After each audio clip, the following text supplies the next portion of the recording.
Hey everyone, welcome back to my channel. So the MCU's latest installment, Shang-Chi and the Legend of the Ten Rings, has debuted its opening weekend to be an apparent triumph for cinema and the MCU, okay? And you've got people like John Campea going to see it for a sixth time in its opening weekend. So we're going to take a look at what Shang-Chi made on its opening weekend and how it stacks up to the rest of the MCU, including Black Widow, which also debuted during the pandemic. Don't forget to smash the like button, subscribe to the channel if you haven't already, share this one out, and let's take a look. So we're taking a look at the numbers website where they check all the box office numbers and tally them up. Look at the MCU, and let's take a look at opening weekend in descending order.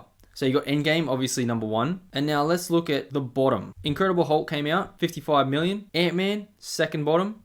Captain America, third.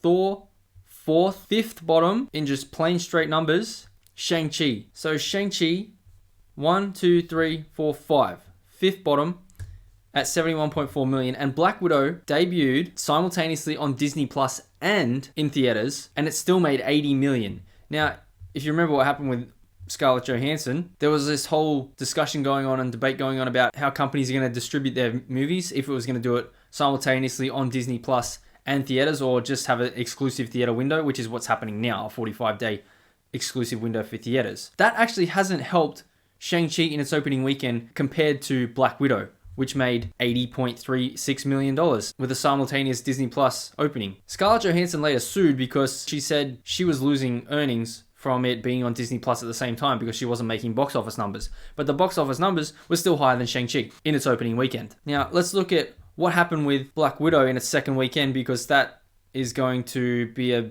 pretty good indicator, I think, of what's going to happen with Shang-Chi. Maybe not, but we'll see. So in the pandemic, the film only brought 26.3 in its second weekend, a 67% decline from its 80 million inaugural sales. 67% decline for Black Widow, who opened at 80 million. And we're going to see what happens next week with Shang-Chi that opened at 71.4 million, which is apparently everyone's praising as this triumph of a movie. John Campea saying he's going to go see it for a sixth time because he loves it. Good on him. Cool. When you got all these publications, Variety, BBC, another Variety article about how it's crushing Labor Day weekend records. Okay, is that all you've got to hang your hat on? Labor Day weekend records? When this is an exclusive 45-day theater-only window for this movie to make all its money in its opening weekend, it's going to break a Labor Day weekend record. And then Newsweek wants to say internationally it made 56.2, meaning altogether the movie has made 127.6 at the global box office. Yes, but then the next line,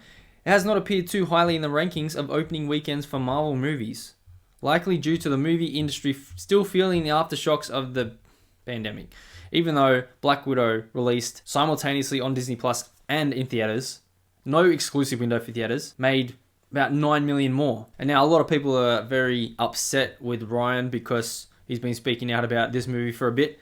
He said, people sure are excited about the third worst opening weekend for an MCU film of all time. And then someone wanted to correct him and said, no, it's the fifth, because all the numbers we're seeing, it's 1, 2, 3, 4, fifth. But when you look at the numbers from Business Insider, which have the adjusted for inflation numbers, there you go, 62, 69, and then Thor's at 73. So that's 2 million more than Shang-Chi, adjusted for inflation. Some people don't like that, but call it how you see it. That's the adjusted for inflation numbers.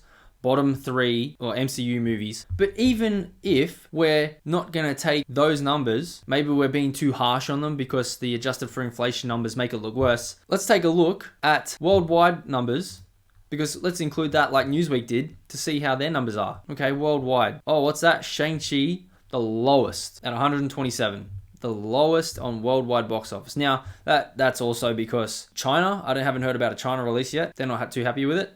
I can't go to the cinema right now in Australia, and some other places in Australia, I don't imagine you'd be able to get to a cinema right now. Other places, UK, they should be fine. Other places around the world, you should be able to go to the cinema and see this. But nope, it's still the lowest on worldwide opening for an MCU movie, and it is the fifth lowest for an opening weekend not adjusted for inflation. And then when it's adjusted for inflation, the third lowest opening for an MCU movie of all time. So there are the numbers. I'm very interested to see going forward what the second week drop-off will be. As we saw with Black Widow, it was 67% drop-off. For all the triumph Shang-Chi is said to be and all the media pumping this up to be an amazing opening, well, sitting pretty low on the MCU hierarchy of box office numbers for its opening weekend, and the lowest of all time in total for worldwide box office opening. So don't forget to smash the like button, subscribe to the channel if you haven't already, share this one out, and I'll see you in the next one.